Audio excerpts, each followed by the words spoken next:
አሁን የመጨረሻው ሰዓት ደርሷል። እጅግ አስቸኳይ ሰበር መረጃዎች ተሰምቷል። የፕሬዝዳንት ትራምፕ የጊዜ ገደብ አብቅቷል። ዓለም ወደ ታላቅ ፍንዳታ እያመራች ነው ተብሏል። የባቤል መንደብ መዘጋት ሰዓት ቆጣሪ አሁን ዜሮ ደርሷል። ኢራን ሳውዲ አረቢያን በጨለማ እንደምትውጥ ዝታለች። በሺዎች የሚቆጠሩ ኢራናውያን በድልድዮች ላይ ሰብአዊ ጋሻ ሰንሰለትን ፈጥሯል። የመካከለኛው ምስራቅ ሰዓት ቆጣሪ አሁን ዜሮ ደርሷል። ፕሬዝዳንት ዶናልድ ትራምፕ ለኢራን የሰጡት የመጨረሻው የጊዜ ገደብ በዋሽንግተን ሰዓት አቆጣጠር ምሽት 8 ሰዓት አብቅቷል። ኢራን ሁሉንም የአሜሪካ ጥያቄዎች በይፋ ውድቅ ማድረጓን ተከትሎ የቀጠናው ውጥረት ወደማይመለስበት ደረጃ ተሸጋግሯል። ሰብአዊ ሰንሰለት በሺዎች የሚቆጠሩ የኢራን ዜጎች የአሜሪካና የእስራኤልን ጥቃት ለመከላከል በሚሳኤል ሊመቱ በሚችሉ ድልድዮችና የኃይል ማመንጫዎች ላይ ሰብአዊ ጋሻ ሰንሰለት በመፍጠር ቆመዋል። ይህ እርምጃ አሜሪካን ሰላማዊ ሰዎችን ትገድላለች በሚል በዓለም አቀፍ ደረጃ ለመክሰስ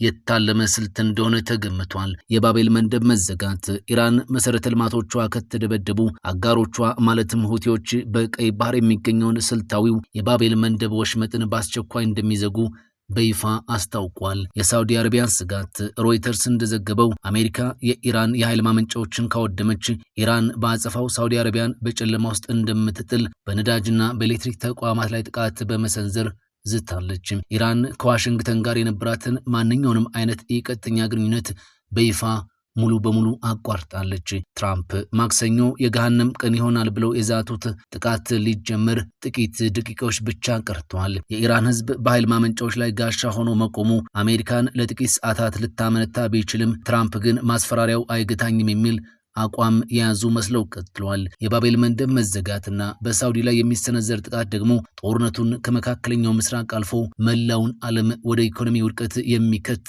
የታላቁ ጦርነት መጀመሪያ ሊሆንም ይችላል። የመጀመሪያው ሚሳኤል የትኛው ኢላማ ላይ ያርፍ ይሆን የሚለው አሁን በብዙዎች ተጠባቂ ሆኗል።